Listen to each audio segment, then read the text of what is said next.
Yeah, okay, we'll get that magnet over there. I put the charge on it. And we'll put this in here to ground. A little better place than that.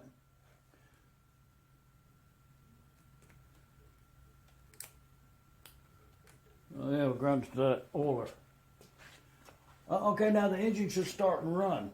And it's the same, everything's the same as you noted, except low tension coil and a battery.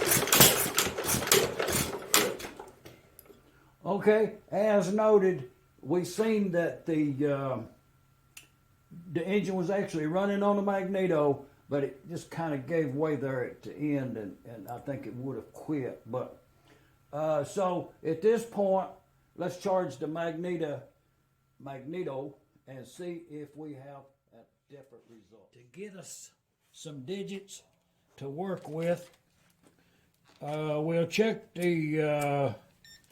But we'll make a note of these, how many ohms it is. We'll make us a note, a reading as to how many ohms this coil, for reference.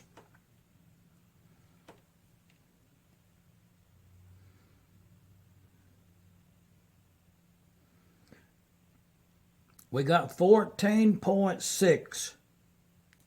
So that's our ohms reading with this coil in here is 14.6.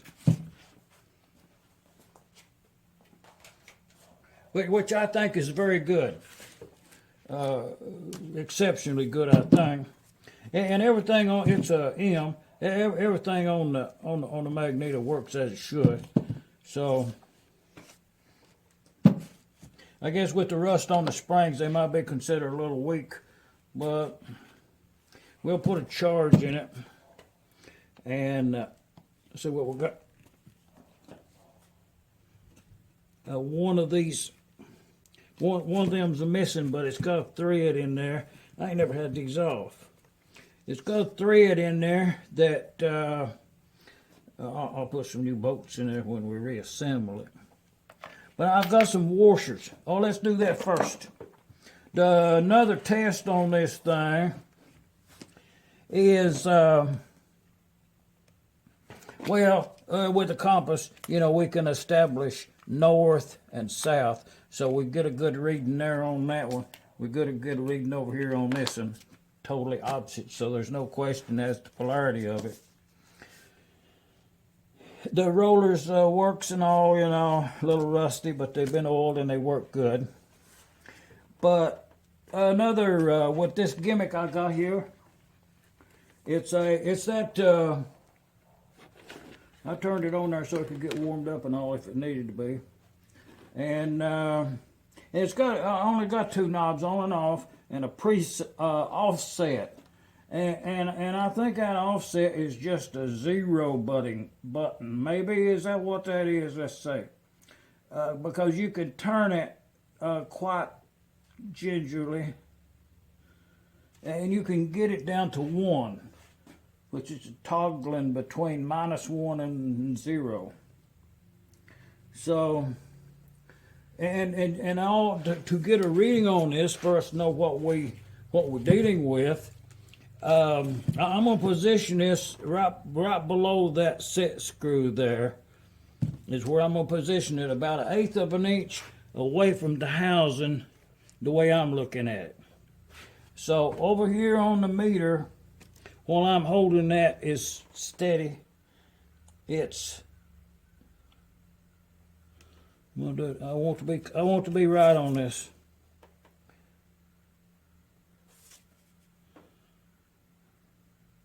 Okay, it's a minus 620.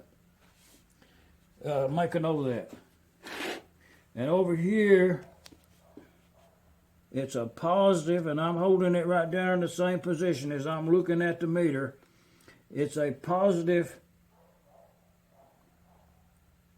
5.27. And this one was a negative. See? Negative like 4.2. And this is a 5. So I guess to make contact exact position, over here we get a 4.60. If you come over here and touch the same part on over here, you get a minus. You're leveled out at 16 something, 1623. So that's them gases, GAUSS. But that's that and that's that. And the other test that, you know, if you ain't holding them 2 meters in hand, is how much magnetism do it have? So, you know, well, they got none. See, I can't, there's no attraction whatsoever there. Oh, that's awful.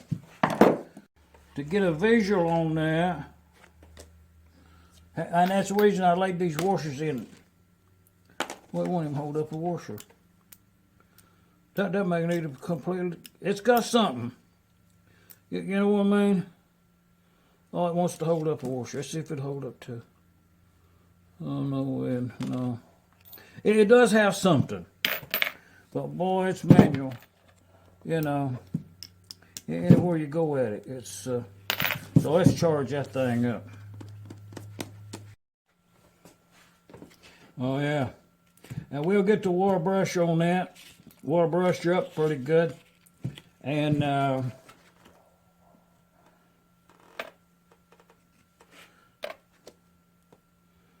proceed with, it does have a, well, I think that's where it's supposed to be.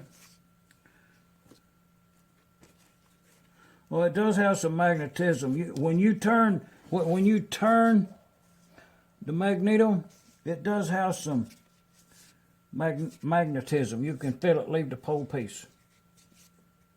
Well, that's pretty cool. That's where it would be at, and that's where you can feel it at, right? Oh yeah, you can feel it. Huh. Interesting. I'm going to charge the magnet on the magneto. Let's get set up for that. Well, it's enough magnetism to almost jerk a crankshaft off the wall on a bracket. Them right there is crankshafts out of McCormick, Deere and Eames. You know what? On D&Q, that's a real good one right there. Forgings, I think, is what the steel is. It's good metal. But this magnet charger, that's American-Bosch, and I've got it hooked up to a brand spanking new, just delivered from the store, with a $12 core charge. Take your old battery back. I hooked it up and switched it on to tell you what you're getting ready to see is how powerful a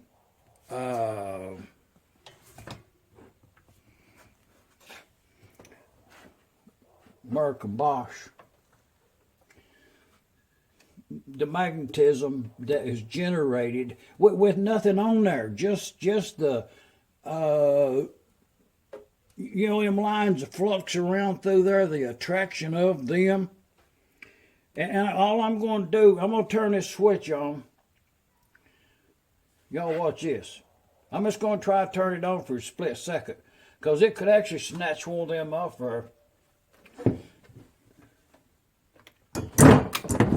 Snatched that, attracted that crankshaft. Well, it's probably magnetized now. Boy, I shouldn't have did that. Oh no. Well,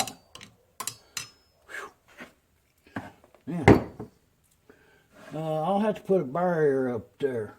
Get a little distance in that. But all I got hooked to the other end is that 12-volt battery.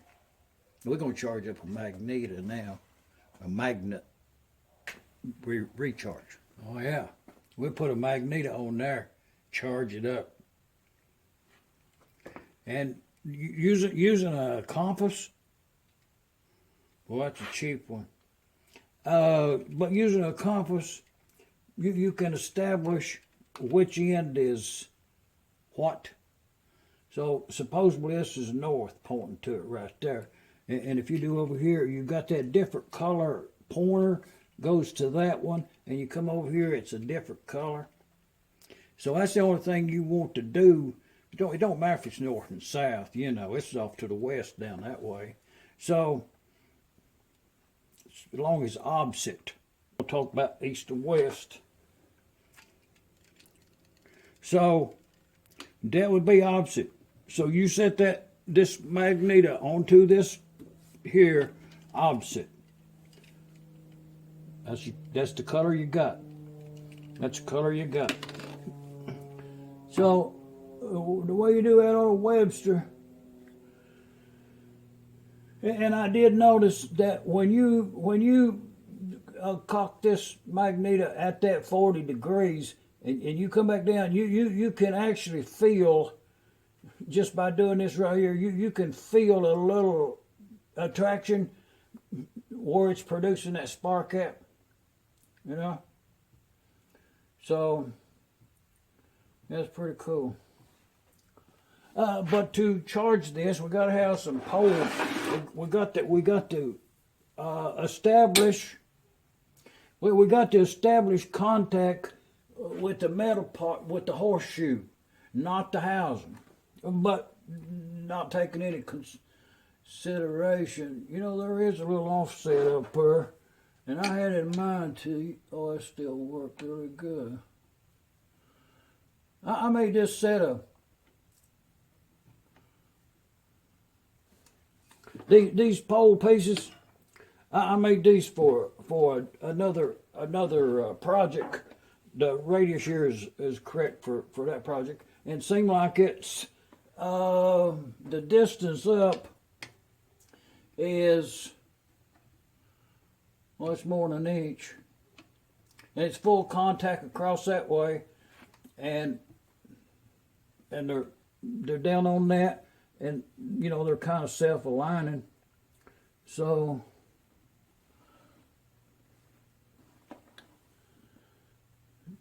okay, now to charge this thing here is the fastest. You ain't gonna see nothing, but supposedly what you do it for just a few seconds because of the size of the intensity. How much it something. So the principle of this whole thing is to energize these two coils, produce a magnet force around here, traction, like that. And but anyways, enough said. I'm gonna turn this on. Okay, did you see it attract that pole piece? Did you see it move? Let's see. I'm gonna do it again. See it? It aligned itself in there. And there probably is a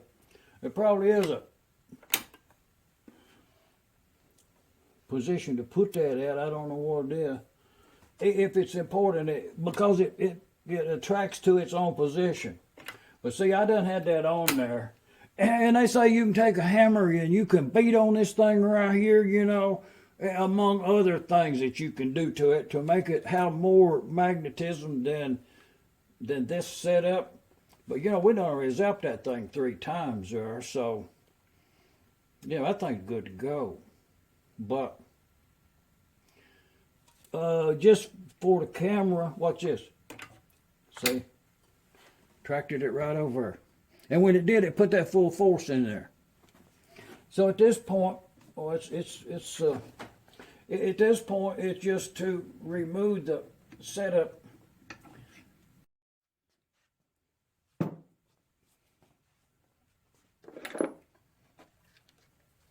We'll see if that thing helped our gusses any.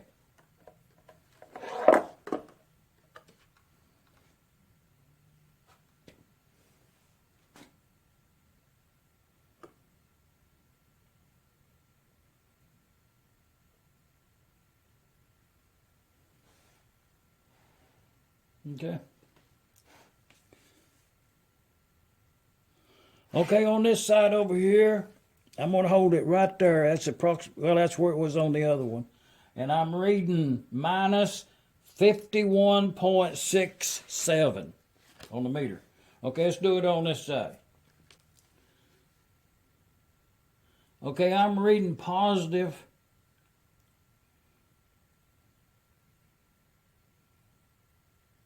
30 on this side. So that's how many gusses, you know, that's first reading. That's how many gusses we improved this by putting it on that charger.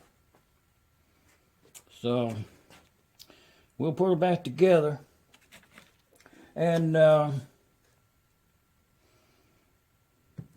put it on that engine over there. Yeah, I see no reason, but probably could check them ohms again to see if anything happened. We'll have to turn it on.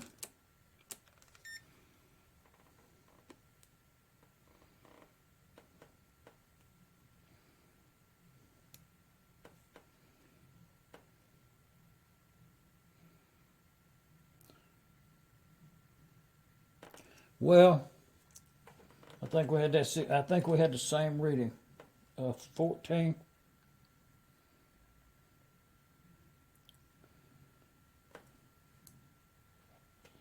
Let's do it right.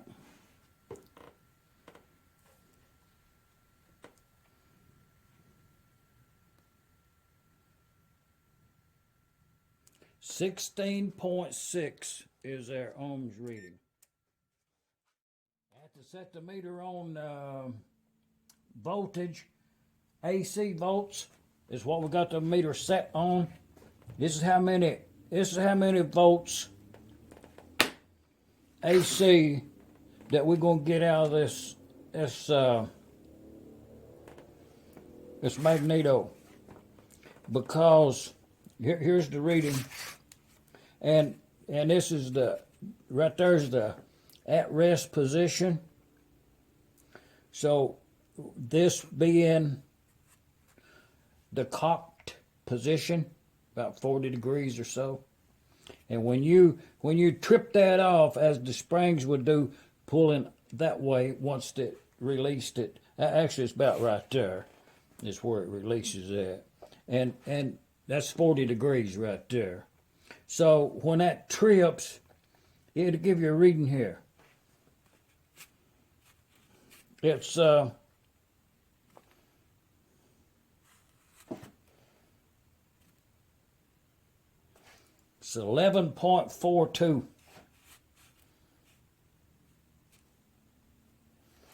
11.29 that time. 11.40. So if that's the cock position, but it's not where it trips off at, because it would trip off just past, well, actually it would. Oh yeah, that's pretty good. So watching what happens here with our voltage, watching what happens is, if you're going to err on your settings, you would have it tripping a little later. Well, that's a pretty good shoe down there too. A little, maybe taken up for wire and all, but that's the cock position, which is, yeah, that's going to be 40 degrees. Meltson Brothers. That there's got a tag on it that says McLeod up there in Canada. That's probably about a 1920 or year model, something like that. Not sure on the year model. We're working on it. Mere Middle Tennessee. They say it's a geographical center or something. Y'all go ahead and leave a comment, subscribe, pass it on to a friend. We'll start up engine in a couple of days.